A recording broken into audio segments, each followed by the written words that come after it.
The content editor arranges your page into rows and columns. This is important for the responsive nature of your website, as columns can be stacked on each other vertically as screen size decreases.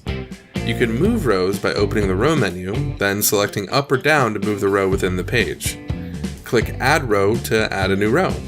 To vertically resize a row, move your mouse cursor between a row, then click and drag to resize the row. You can add a column to a row by opening the row menu, then selecting Add Column. You can add up to 4 columns per row. You can resize columns by moving your mouse cursor between them, then dragging to resize. A column can only be deleted if it does not contain any widgets. If the column is empty, just click the red X to delete it. Widgets are placed inside columns and can be easily moved by dragging and dropping them into different columns or rows.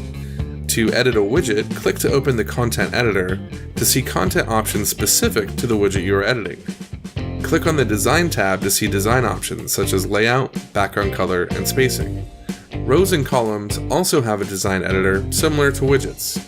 Just open the row menu and click Edit Design to change the row background and other design options.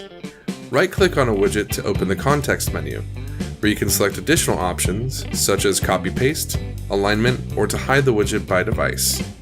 All changes you make here are local changes that apply only to this widget. To change styles for multiple widgets at once, you'll want to edit the global design settings for your site. We'll cover this in the next lesson.